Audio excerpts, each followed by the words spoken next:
내일장 빨간펜 시간입니다. 내일장의 중요한 부분들 세 가지로 나눠서 알아보고요. 내일장의 공략주까지 찾아보도록 하겠습니다. 김동현 전문가 나와 있습니다. 안녕하세요. 네, 안녕하세요. 네. 자, 1900선이 큰 의미가 있을까 싶기도 합니다. 여기서도 추가적인 밀림을 예상하시는 분들도 있어서 마음을 좀 열어두고 있게 되기는 하는데요. 어떻게 보세요? 1900 쉽게 밀리면 안 되죠. 사실 지금 위치상 1900이라는 라인이 아주 중요한 여러 가지 기술적 기준들도 되기 때문에 1900은 사실 쉽게 밀린다고 전망을 하게 되면 일단 주식 다 팔아야 되는 상태, 다까지는 아니더라도 좀 조심해야 되는 것 같고요. 저는 아직까지 그 정도까지는 아니라고 일단 보고 있습니다. 네. 그래서 오늘은 일단, 또 그래도 지켜냈으니까요. 네. 네. 전반적으로 봤을 때 막 그렇게 위험한 상황이 노출되거나 한 상황은 아니기 때문에 이전과는 좀 다르지 않나 이렇게 보고 있습니다. 그렇다면 세 가지 중요한 포인트 오늘 어떤 걸로 좀 뽑아 오셨나요? 네, 일단은 가격을 좀 보셔야 될 것 같아요. 왜냐면은 주식 하시다 보면은 현재의 상황만 자꾸만 주시하게 되거든요. 그리고 당장 또 언제처럼 되는 게 아닌가 이렇게 걱정을 많이들 하시는데 가격을 제가 심플하게 좀 이따 설명을 한번 드리겠습니다. 네. 가격을 한번 여러분들이 가지고 계신 주식이나 시장 종목들 가격을 한번 체크를 한번 해봐야 될 것 같습니다. 그 다음 미국 반등 탄력과 1940포인트 이것은 지금 나오고 있는 시장의 약세가 하락이냐 아니면 조정이냐 이것은 아주 중요하죠. 하락이라면 반등하고 또 빠질 테고 조정이라면은 이 조정 이후에 재상승이 갈 수 있습니다. 그렇기 때문에 그 기준점이 일단 되는 두 가지 요인이라서 좀 이따 설명드리겠고 다음으로는 외국인들의 단기 전략을 어떻게 가져가느냐가 되게 중요한 것 같아요.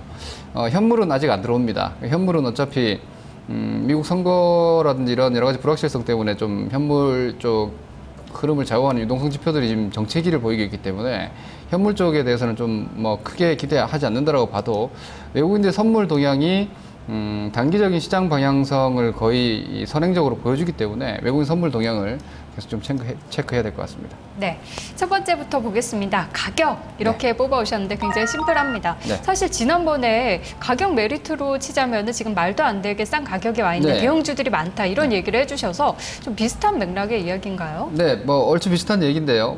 근데 이제 가격이 떨어진 상태에서 이걸 또 어떻게 보장을 하냐면 실적이 안 좋죠. 근데 실적 안 좋은 거는 다 알고 있던 내용이에요. 지금 특히 산업재라든지 여러 가지 국내 기업들의 실적이 3분기 때 안 좋을 거라는 건 대부분 전망이었고 특히나 화학주 같은 경우에는 오늘 좀 많이 빠졌죠. 호남석이 실적 쇼크 같은 것들이 나오고 근데 쇼크라기보다는 그거 예상 수준이거든요. 네. 근데 그 예상했던 예상치 부합이라든지 혹은 전기 대비 흑자 전환 이런 프레임이 나오지가 않고 전년 동기 대비 50% 하락 이렇게 나오거든요. 그럼 개인 투자자분들은 움찔할 수밖에 없죠. LG화학도 그렇고요. 그렇죠. 근데 이제 이것이 주가가 보시면은 지금 보시면 제일 위가 코스피 종합이고요. 그다음 LG화학, GS건설, 현대중공업, 현대제철, 즉 화학, 건설, 조선철강 요즘 가장 힘들게 하는 주식들을 다 대표적으로 한번 모아봤는데 이제 이런 거죠. 지금 많은 분들이 겁내는 게 가깝게는 작년 8월입니다. 작년 8월에 그 급락을 좀 두려워하시고 조금 더 사이즈는 작지만 좀 더 근래에는 올해 3, 4월 달에 시장 지수 묶어놓고 종목들 아주 박살내버렸죠. 지금 약간 그런 비슷한 것이 되는 게 아닌가라고 걱정들 좀 하는 것 같아요.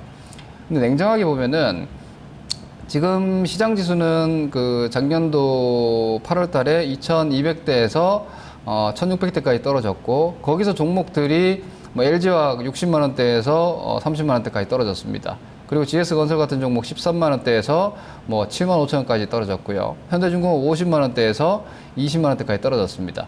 현대제철 같은 종목도 15만 원대에서 7만 원대까지 대부분 반토막 끝에 이미 다 나버렸어요. 네.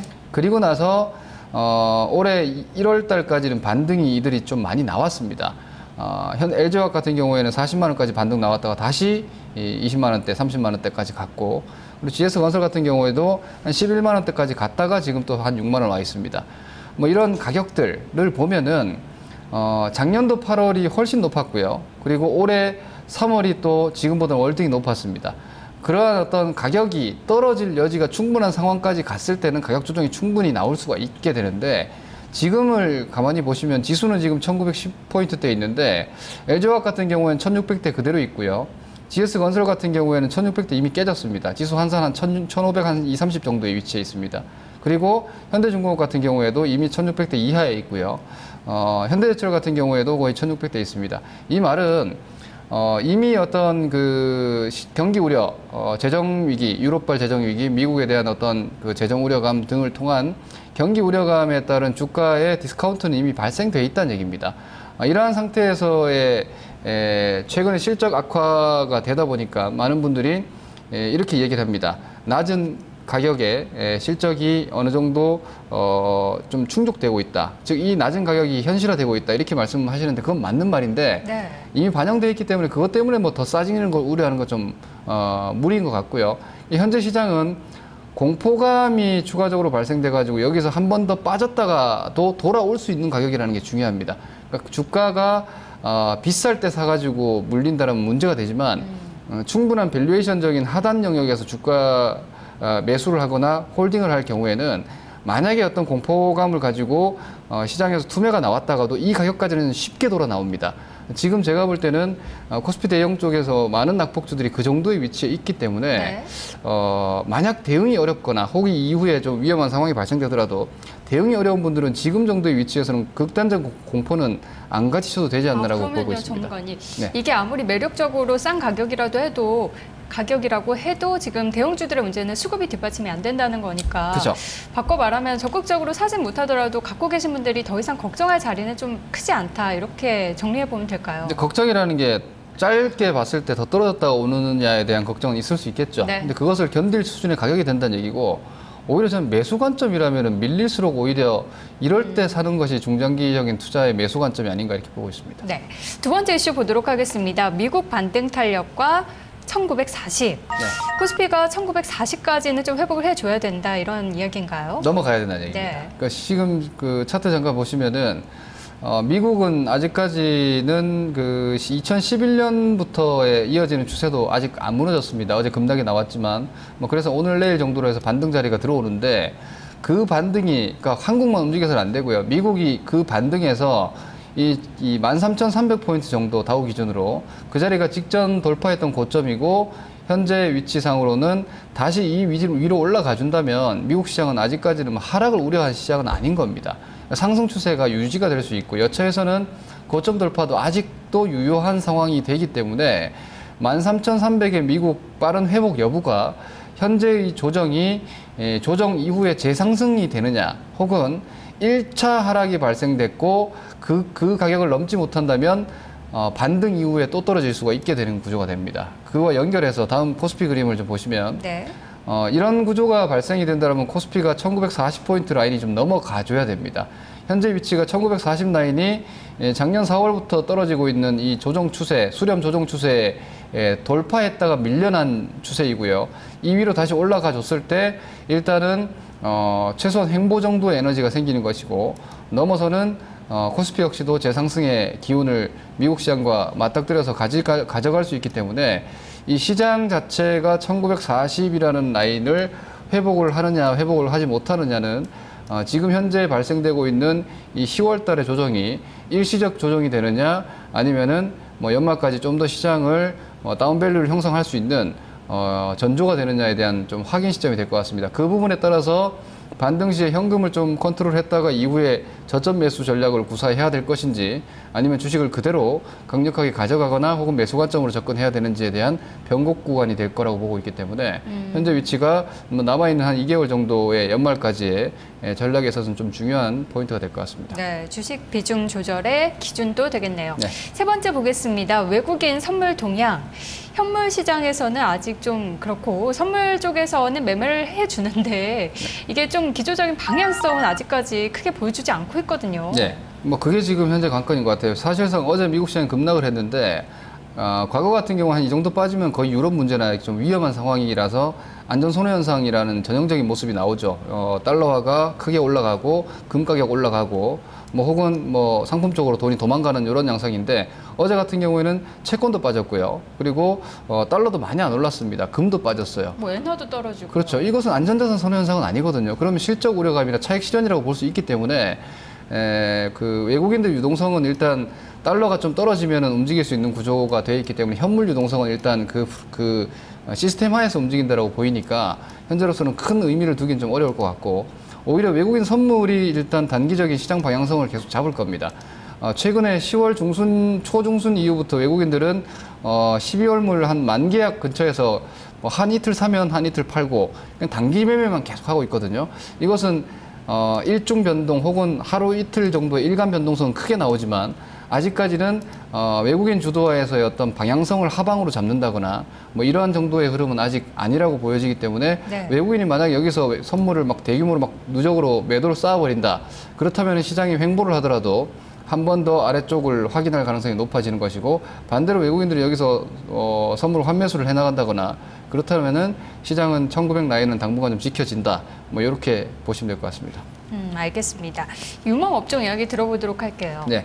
뭐 여전히 중기적으로는 저는 저가권 산업재들, 지금 산업재 주식은 거의 권하지 않을 겁니다, 아마. 그런데 저는 중기적으로는 오히려 업황이 나쁘지만 가격이 싸져 있는, 하지만 중국의 부양은 확실시되는 뭐 이러한 산업재 쪽을 권장해드리겠고요. 중국도 뭐 소비재 얘기 계속하고 있는데, 뭐 중국 내년에 시진핑 체제가 되면은 분명히 도시화 부양을 다시 할 거라고 저는 보고 있습니다. 그래서 산업재 쪽을 오히려 지금 좀 모아나가자는 관점이고요.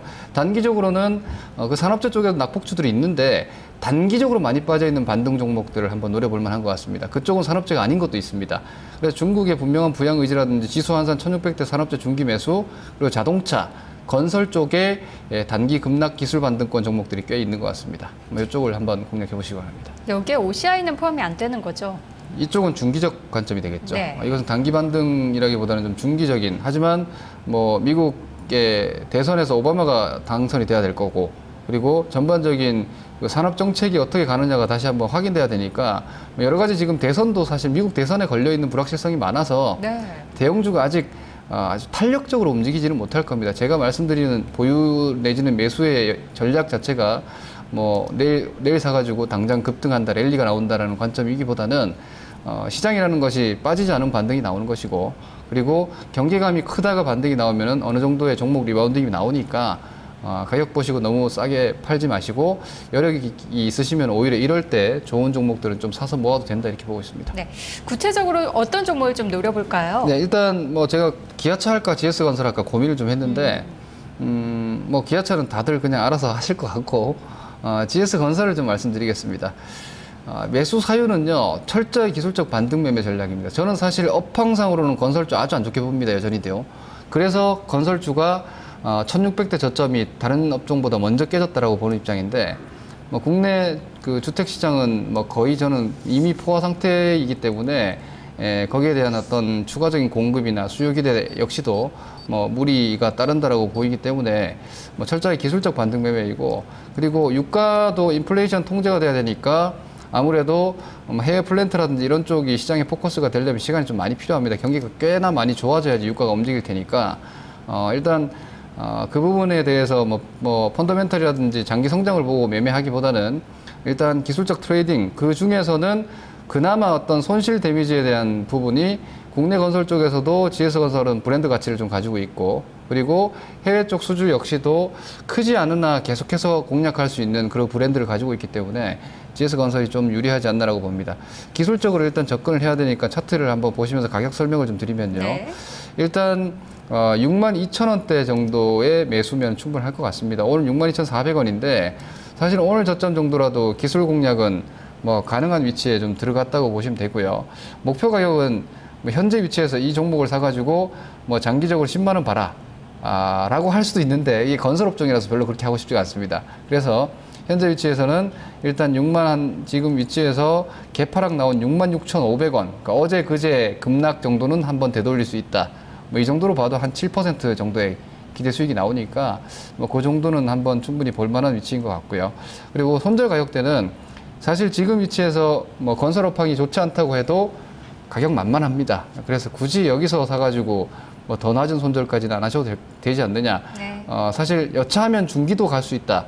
뭐 이런 정도의 위치인 것 같습니다. 알겠습니다. 정관님 말씀 고맙습니다. 네, 고맙습니다. 네, 내일장 공략주로는 GS건설이 선정이 됐습니다. 시장에서는 계속 가고 있는 중소형주나 내수주를 보자, 아니면은 좀 기술적으로 단기적으로 낙폭이 컸던 대형주를 보자, 이렇게 의견이 나눠지고 있는 것 같은데요. 본인께서 잘 선택을 하셔서 매매를 하셔야 될 것 같습니다. 넥스트는 내일 이 시간에 다시 돌아오도록 하겠습니다. 시청해주신 여러분 고맙습니다.